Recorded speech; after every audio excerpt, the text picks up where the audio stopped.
8 तारीख से ही 7 तारीख से ही हजारों भाई बहन रामलीला मैदान में पूरे हिंदुस्तान से आकर के टटे हुए थे। आज 5-6 दिन हो गए आपको बैठे बैठे, अब जागने का वक्त आ गया है। अब जितने भी भाई पंडाल में बैठे हैं सब खड़े हो जाएंगे और तब तक खड़े रहेंगे जब तक आगे का प्रस्थान शुरू। तो अब बैठने का वक्त गुजर चुका है। मेरे साथ बोलेंगे भारत माता की वंदे इंकलाब हिंदुस्तान जो बोले सो निहाल। वाहे गुरु जी का खालसा। आंदोलन का अगला पड़ाव क्या होगा, इसको लेकर के देश में और उन देश के लोगों तक रामलीला मैदान में जो कुछ हो रहा है उसको पहुंचाने के लिए मीडिया में बहुत उत्सुकता है। हमने पूरे देश भर में 11 लाख किलोमीटर की यात्रा करके 11 करोड़ से ज्यादा लोगों की सभाएं करके इस गूंगी बहरी सरकार को, अब जिनको आना था वो आ नहीं पाए तो किसी को तो भेजेंगे ही। बहनों, पूरे देश भर में 11 करोड़ लोगों की सभाएं की, 11 लाख किलोमीटर से ज्यादा की यात्रा की। इस सरकार ने देश की पुकार नहीं सुनी। इस देश की गरीब जनता, भूखी जनता, बेरोजगार, अभावग्रस्त जनता की आवाज नहीं सुनी। तो हमने पूरे हिंदुस्तान की आवाज रामलीला मैदान से उठाने की कोशिश की, उस आवाज को भी नहीं सुना। लगता है ये सरकार बहुत बहरी हो गई है। इसलिए अगला पड़ाव अब संसद का होगा। संसद के बाहर जाकर के धरना देंगे।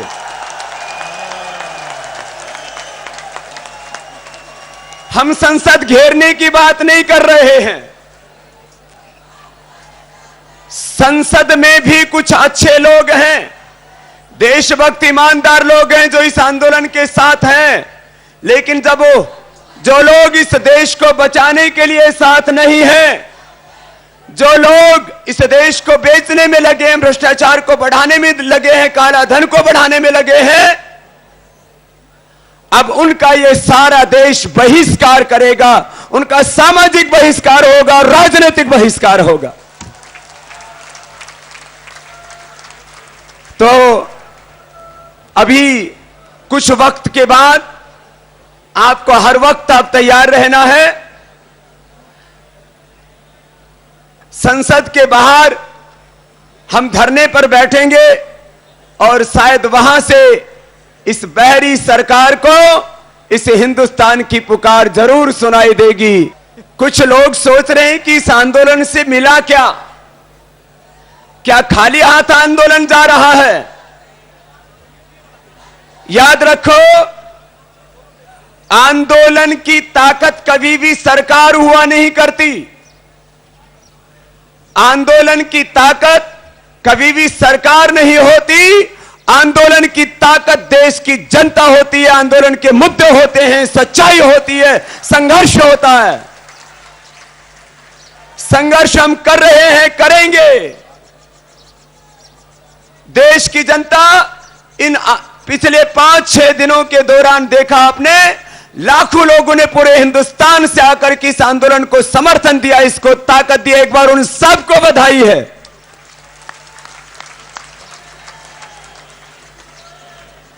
यहां ये लड़ाई खत्म नहीं हो रही है। यहां से अब एक बड़ी लड़ाई की शुरुआत हो रही है। कोई भी बड़ा परिवर्तन की 99% संभावना है या 14 में हो जाए। जब भी अगला लोकसभा चुनाव होगा तो यह आंदोलन यह काम करेगा इस देश में एक सामाजिक, सांस्कृतिक, आर्थिक, राजनीतिक बदलाव लाने के लिए एक भी भ्रष्ट बेईमान जो है वो संसद तक ना पहुंच पाए, उसके लिए पूरी ताकत लगाएगा। जिन्होंने गरीब लोगों का हक छीना है, इस देश में महंगाई, बेरोजगारी को, भूख को बढ़ाया है, इस भारत को बर्बाद और तबाह किया है, भ्रष्टाचार को बढ़ाया है, काले धन को बढ़ाया है, उन सब का बहिष्कार करेगा। यह तो तात्कालिक योजना है। फिर व्यक्ति निर्माण और चरित्र निर्माण का काम यह निरंतर करेगा आंदोलन। और दीर्घकालिक योजना यह है, 18वीं शताब्दी से पहले जैसे भारत ने पूरे विश्व का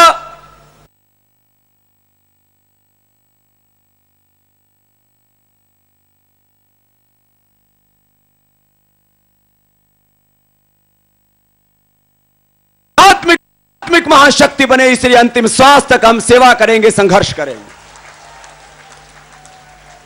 सेवा, संघर्ष, निर्माण, यही है हमारा अभियान। हमारा कोई राजनीतिक एजेंडा नहीं है। निस्वार्थ भाव से वतन की सेवा करना यह हमारा काम है, यह हमारा अभियान है, यह हमारा आंदोलन का एजेंडा है। निर्णय क्या हुआ? निर्णायक आंदोलन था ना। अब यह निर्णय हुआ है यहां से कि जो भी इस देश की लूट के लिए गुनहगार और जिम्मेदार हैं, जिन्होंने लाखों करोड़ रुपए का काला धन जमा किया है, जिस देश को न्याय नहीं देना चाहते, मजदूरों को, किसानों को, गरीबों को, दलित, वाल्मीकि, आदिवासी, वनवासी, जो साधारण लोग हैं, चाहे वो हिंदुओं में है, मुसलमानों में, उनको जो न्याय नहीं दिलाना चाहते, अब उनका सामाजिक और राजनीतिक बहिष्कार तो है ही, उनको सत्ता से हटाना है। और उसमें से एक पार्टी सबसे पहले बेनकाब हो चुकी है, हमारे कारण से नहीं, अपने ही कर्मों से, अपने ही आचरण से।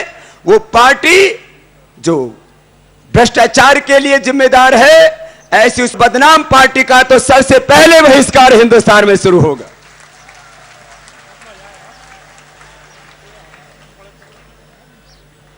और जिसको हराना है, एक पार्टी का तो नाम बता दिया है, क्योंकि उसको हमने बदनाम नहीं किया है। वो अपने कर्मों से, अपने आचरण से खुद बदनाम हुई है, और उसने खुद को प्रमाणित, सत्यापित कर दिया है कि हम काला धन नहीं दिलाना चाहते, भ्रष्टाचार नहीं मिटाना चाहते, हम गंभीर हैं भ्रष्टाचार बढ़ाने के लिए। वो पार्टी कहती है हम गंभीर हैं काला धन वालों को बचाने के लिए, देश को बचाने के लिए नहीं। बाकी किसको जिताना है, यह भी आगे के लोकसभा चुनाव से पहले बता दिया जाएगा। किसको हराना है, किसको जिताना है, अब इसमें कोई शंका नहीं होगी। देश के सामने पूरी स्पष्टता से कह दिया जाएगा, कोई कंफ्यूजन नहीं रहेगा।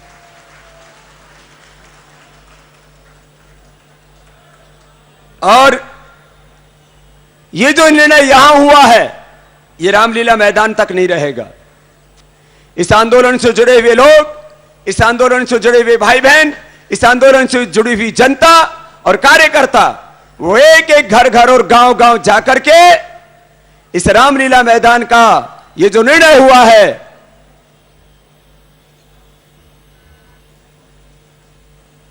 कि जो काला धन नहीं लाते, भ्रष्टाचार नहीं मिटाते, इस भ्रष्ट व्यवस्था को ठीक नहीं करते, उनको सत्ता से हटाना है।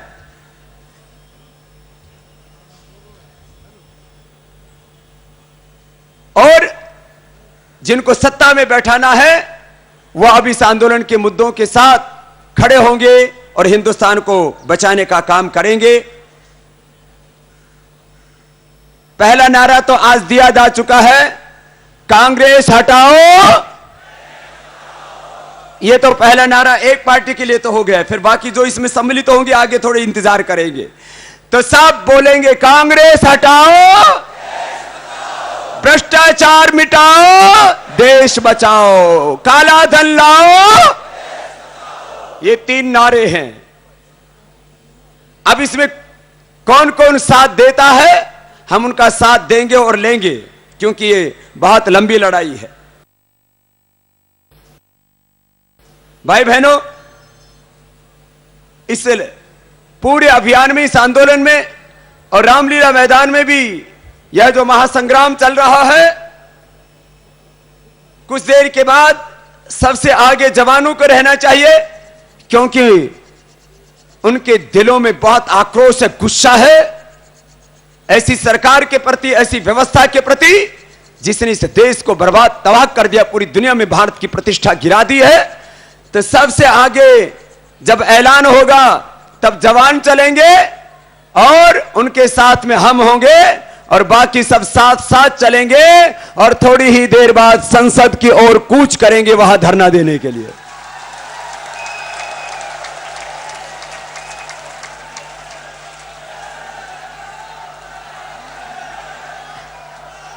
बोले भारत माता की। और भाई बहनों, जैसे आपने पूरे हिंदुस्तान से आकर के रामलीला मैदान में इस आंदोलन को ताकत दी है, ऐसे हमारे इलेक्ट्रॉनिक और प्रिंट मीडिया के भाइयों ने इस आंदोलन को बहुत ताकत दी है। एक बार उनका भी सबके ओर से बहुत बहुत अभिनंदन है, धन्यवाद है उनका, क्योंकि पूरा हिंदुस्तान रामलीला मैदान के सच को नहीं सुन सकता यदि ये माध्यम ना हो। और लोकतंत्र को भी बचाने का, इस लोकतंत्र की हिफाजत करने का बहुत बड़ा दायित्व जो मीडिया पर है वो उसको बखूबी निभा रहा है। बहुत से लोगों के मन में प्रश्न है, इतनी बड़ी व्यवस्थाएं कैसे हो रही हैं, इसका खर्चा कहां से आ रहा है? तो मैं आपकी जानकारी के लिए बताना चाहता हूं, लोगों ने 10, 1100, 500, 1000 रुपए से लेकर के हर दिन 1 से 2 लाख रुपए यहां जो डोनेशन काउंटर बना है वहां स्वेच्छा से आकर के दान दिया। एक बार उनका भी बहुत बहुत धन्यवाद है। लंदन में, ह्यूस्टन में, अमेरिका में ह्यूस्टन, डालस, अटलांटा, टेक्सास और जैक्सन, न्यू जर्सी, कनाडा और पूरे हिंदुस्तान भर में जहां जहां इस आंदोलन के समर्थन में लोग खड़े हुए, एक बार सबका बहुत बहुत अभिनंदन है। इन व्यवस्थाओं में हमारे भारतीय भाइयों के साथ साथ जो प्रवासी भारतवंशी हैं हमारे, उसमें बहुत बड़ा सहयोग अमेरिका के हमारे प्रवासी भारतीयों ने किया है।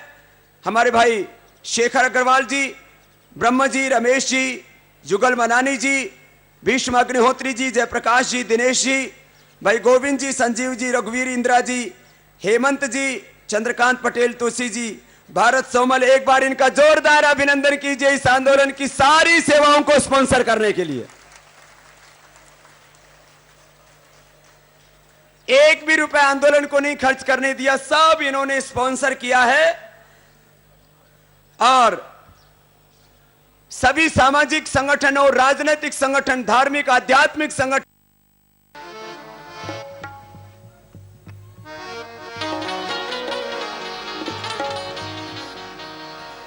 उठो जवान देश की वसुंधरा पुकारते,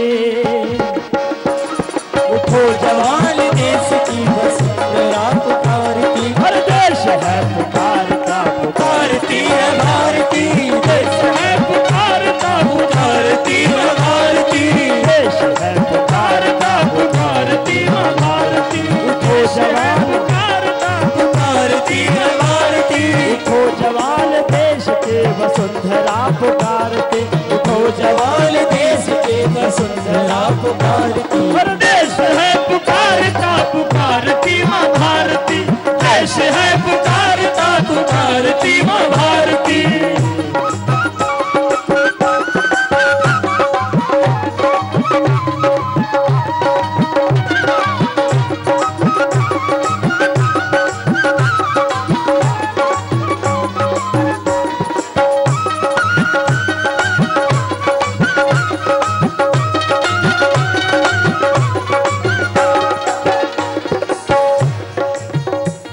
रगों में तेरे बह रहा है खून राम श्याम का,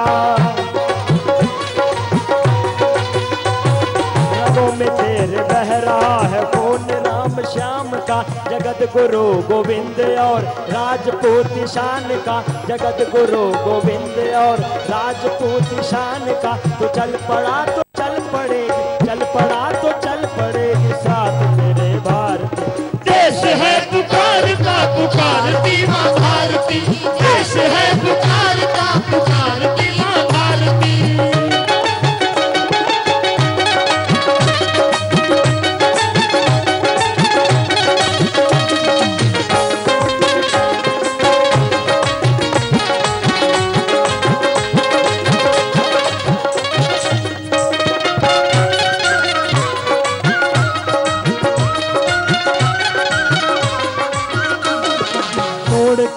धरा को फोड़ आसमां की काली माँ, तोड़ कर धरा को फोड़ आसमां की काली माँ, जगा दे सुप्रभात को फैला दे अपनी लालिमा, जगा दे सुप्रभात को फैला दे अपनी लालिमा। तेरी शुभ कीर्ति विश्व, तेरी शुभ कीर्ति विश्व संकटों को तार, देश है पुकारता पुकारती माँ भारती, देश है पुकारता पुकारती माँ भारती।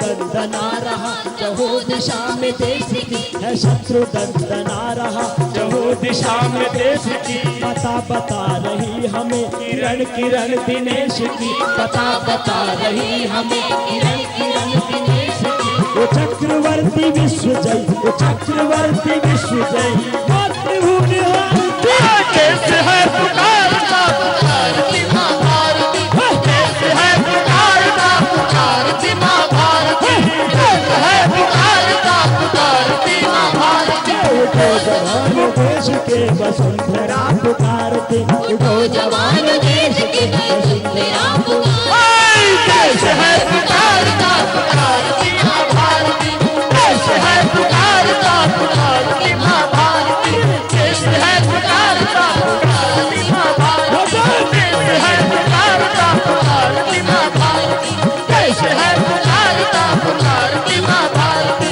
देश है पुकारता पुकारती माँ भारती। बोले भारत माता की जय, वंदे मातरम, वंदे मातरम।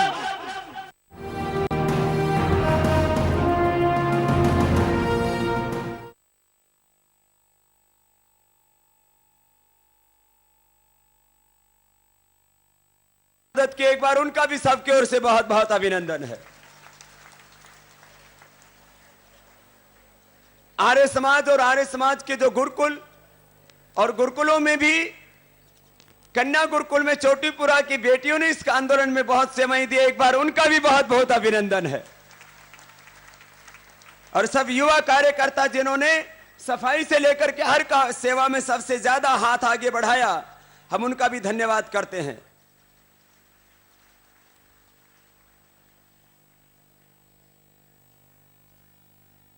भाई बहनों, अब आंदोलन का यह विराट स्वरूप आज आपने यहां देखा। 9 अगस्त से लेकर के और इस सरकार की 13वीं करने की तैयारी के लिए 13 अगस्त तक लाखों लोगों ने तो आंदोलन किया। यह आगे सेवा और निर्माण का काम निरंतर आगे बढ़ता रहेगा और ठीक अगले लोकसभा चुनाव से पहले रामलीला मैदान में नहीं, पूरे हिंदुस्तान में आंदोलन होगा। यह अगले आंदोलन की घोषणा आज हमने इसलिए कर दी है, हम मौन बैठने वाले, जब तक दम में दम है तब तक लड़ते, काला धन देश को, भ्रष्टाचार, गरीबों को उनका हक, भूख को, अभाव को, और भारत को विश्व की सबसे बड़ी आर्थिक और आध्यात्मिक महाशक्ति, इस तरह से काम आगे बढ़ेगा। इसलिए अगला आंदोलन, क्योंकि चुनाव से पहले जो कुछ होता है ना, उससे इनकी जड़ें हिलती हैं, इनकी जमीन खिसकती है। इसलिए अगला आंदोलन रामलीला मैदान से लेकर के पूरे हिंदुस्तान के एक एक जिले में और हर एक जिले की राजधानी में बड़े रूप में होगा। और हर एक गांव में, हर एक गली मोहल्ला में अब हजारों नहीं लाखों लोग और तैयार करेंगे, करोड़ों लोगों को तैयार करेंगे। और जब तक इस सत्ता का चरित्र नहीं बदलेगा और व्यवस्था का चरित्र नहीं बदलेगा, तब तक हम आगे बढ़ते रहेंगे। इसलिए प्रभात में मैंने कहा था आंदोलन के 3 चरण होते हैं। एक जन जागरण का, जिससे कि बदलाव के लिए, किसी क्रांति और परिवर्तन के लिए लोगों को खड़ा करने का काम, और दूसरा चरण होता है सत्ता का चरित्र बदलना, और तीसरा चरण आंदोलनों का होता है व्यवस्था का चरित्र बदलना। हम राजनीति से निरपेक्ष रह करके, निस्वार्थ भाव से, नैतिक धरातल पर रह करके सामाजिक, सांस्कृतिक, आर्थिक, राजनीतिक परिवर्तन के लिए काम करते रहेंगे। और अनशन, हमने कहा ये तो संवेदनशील सरकारों को प्रामाणिकता के साथ अपनी बात पहुंचाने के लिए होता है। अब इनमें संवेदनशीलता मर चुकी है, जड़ हो चुकी है सरकारें। इसलिए मैं एक छोटी सी बात कह करके अपनी बात को विराम देता हूं। अभी कुछ और राजनीतिक दलों के प्रतिनिधि,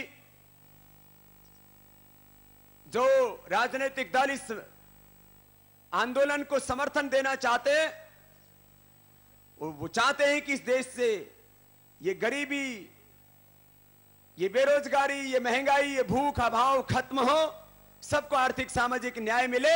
इसके लिए जो दल समर्थन देना चाहते हैं वो भी आएंगे, और उसके बाद सब जो गूंगी बहरी अंधी सरकार है, कोशिश करेंगे कि हमारी आवाज वहां तक पहुंचे। सरकार को पत्र लिखा, प्रधानमंत्री को पत्र लिखा, सब इतने निष्ठुर हो चुके हैं, इतने निर्दयी हो चुके हैं। ये मैंने आपके सामने राजनीति की नहीं, लोकनीति की कुछ बातें रखी, और अगले चरण की घोषणा की। और आंदोलन अपनी तात्कालिक, मध्यकालिक और दीर्घकालिक योजनाओं के तहत काम कर रहा है। हम 2, 4, 5, 10 साल नहीं, आगे के 50 साल लड़ने के लिए हम तैयार हैं। उसके बाद में बता देंगे।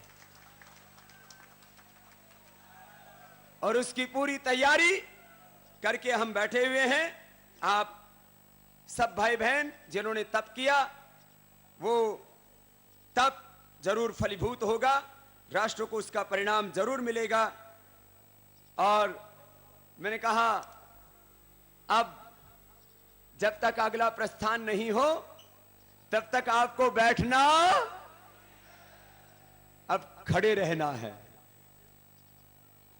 उपनिषदों में एक प्रसंग आता है कि जो बैठ गया ना, बैठने का नाम ही कलयुग है, खड़े होने का नाम द्वापर है, और चलने का नाम सतयुग है। चरैवेति। जिस दिन के लिए इस देश की माएं गोद में लाल खिलाए, समय वो आ गया है, समय वो आ। जिसके लिए इस देश की माएं गोद में लाल खिलाए, समय वो आ गया है, समय वो आ गया है। बोले बाबा जी, आपने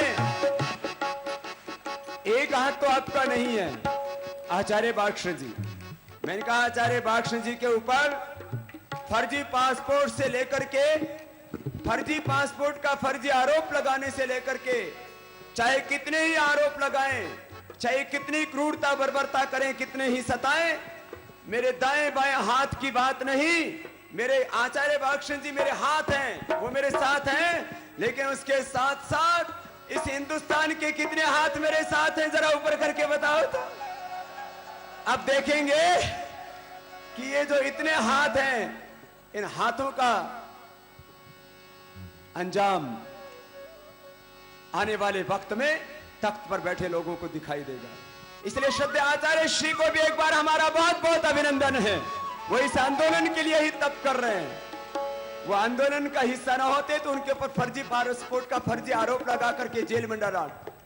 जेल आंदोलनकारियों का तीर्थ है, जेल में जाना आंदोलनकारियों के लिए गौरव की बात है। इसलिए श्रद्धेय आचार्य श्री का एक बार पुनः अभिनंदन है उनके तप के लिए। वो लंबा, हमसे भी लंबा तप कर रहे हैं।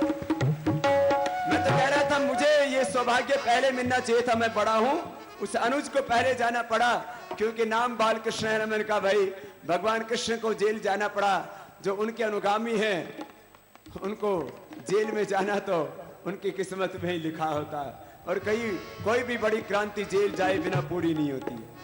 आइए गाइए। जिसके लिए इस देश की माए गोद में लाल खिलाए, समय वो आ गया है, समय वो आ गया है। पालकों से कष्ट उठाए, पालकों से कष्ट उठाए, अपना दूध पिलाए, समय वो आ गया है, समय वो आ गया है। इसके लिए इस देश के माए गोद में लाल खिलाए, समय वो आ गया है, समय वो आ गया है।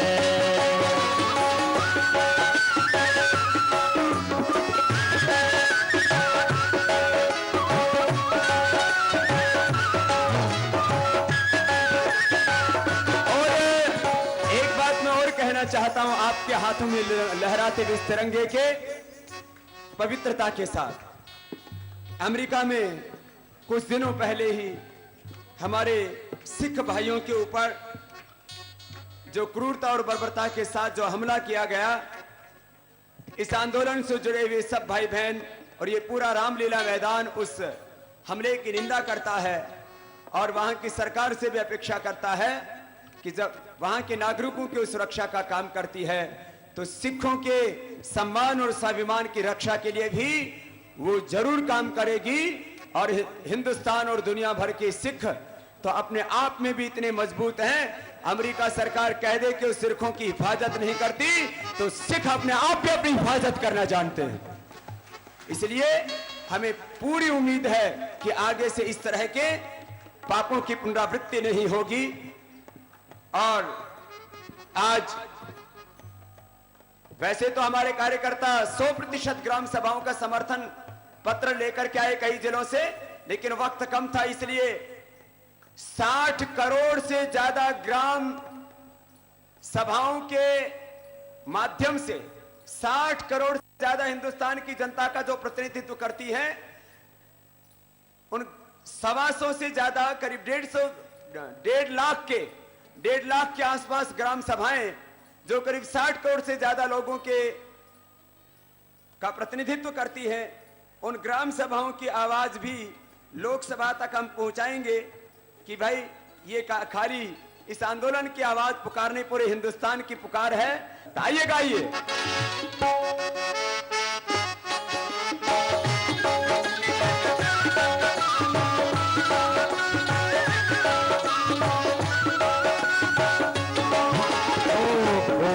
देशवासियों,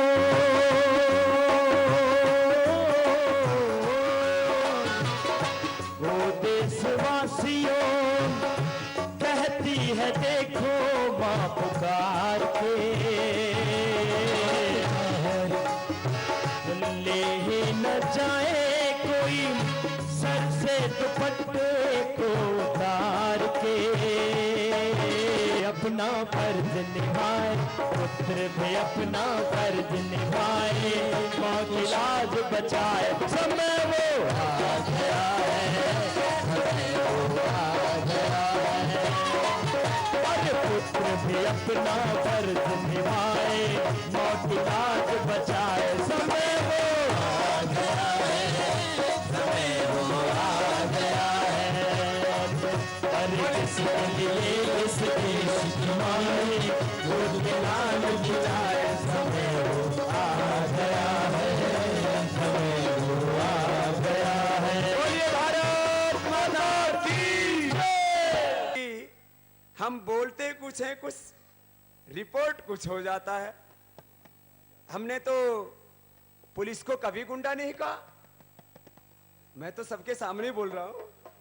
हमारे सुब्रमण्यम स्वामी भी आ गए हैं, एक दूसरे स्वामी।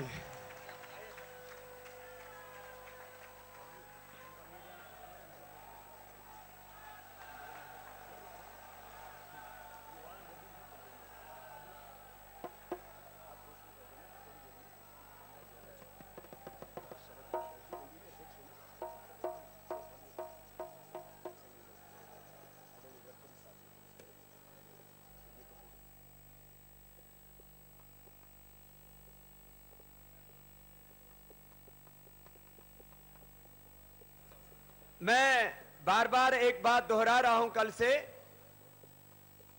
पुलिस हमारी दुश्मन नहीं है, ये तो शासन की गुलाम है। पहले अंग्रेज सरकार इनका दुरुपयोग किया करती थी और अपने ही वतन के लोगों से अपने लोगों के ऊपर प्रहार किया करती थी। ये आईपीसी और सीपीसी की जो धाराएं हैं, व्यवस्था परिवर्तन का वो भी एक हिस्सा है। 34,735 अंग्रेजों के वक्त के बने हुए सारे काले कानून भी इस हिंदुस्तान में खत्म करने पड़ेंगे, जिसको महात्मा गांधी चाहते थे। पुलिस एक्ट भी नया बनाना पड़ेगा, लैंड एक्विजिशन एक्ट भी नया बनाना पड़ेगा, एजुकेशन एक्ट भी नया बनाना पड़ेगा। और इसलिए जो बीच में आकर के एक ने यहां पर गुंडागर्दी करने की कोशिश की, उसके बारे में टिप्पणी कही थी, पुलिस के बारे में नहीं।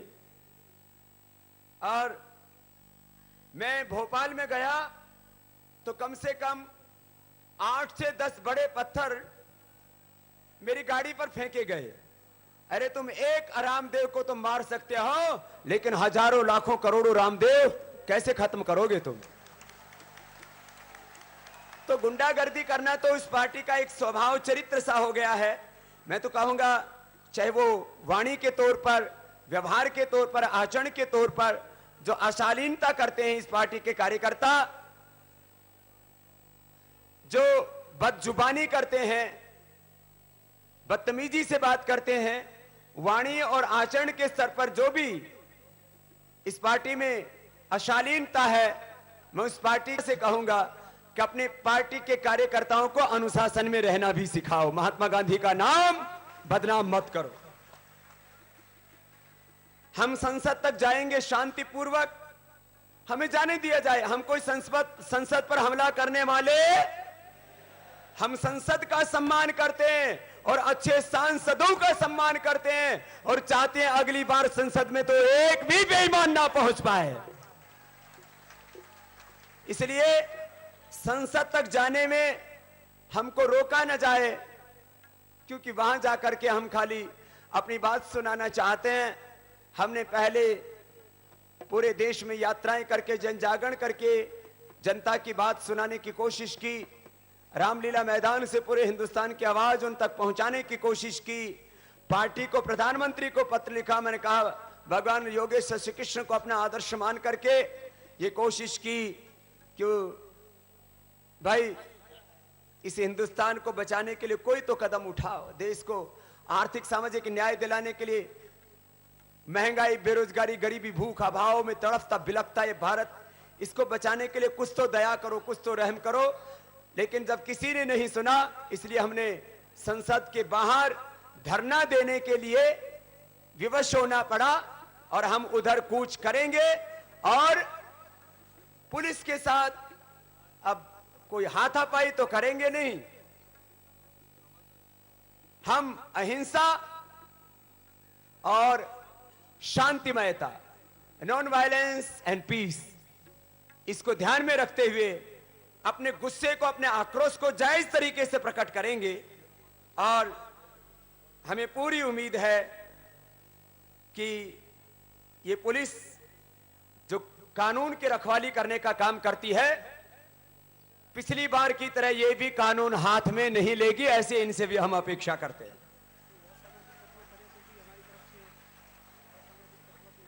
और हो सकता है कुछ असामाजिक तत्व वो कुछ ऐसी पार्टियों के द्वारा तैयार करके भेजे जाते हैं जो इस राष्ट्रीय यज्ञ में विघ्न डालना चाहते हैं। पहले भी जब जब कोई ऋषि मुनि यज्ञ किया करते थे, राक्षस उसमें विघ्न डाला करते थे। हमारा कोई कार्यकर्ता किसी भी तरह की हिंसा नहीं करेगा, लेकिन यदि कोई असामाजिक तत्व उस काम को करता है, उसको पुलिस जरूर रोके, वो भी उसकी जिम्मेदारी होगी। हमारे कार्यकर्ता किसी तरह की कोई अराजकता, अशांति वाला काम नहीं करेगी। सबको बहुत बहुत धन्यवाद। आगे के मंच संचालन के लिए मैं भाई डॉक्टर जयदीप जी को आमंत्रित करता हूं। इस आंदोलन से जुड़े हुए सभी कार्यकर्ताओं ने बहुत सुंदर काम किया है और बुलंद हौसलों के साथ बुलंद आवाज दी है। एक बार सबका बहुत बहुत अभिनंदन है, जोरदार करता ध्वनि से।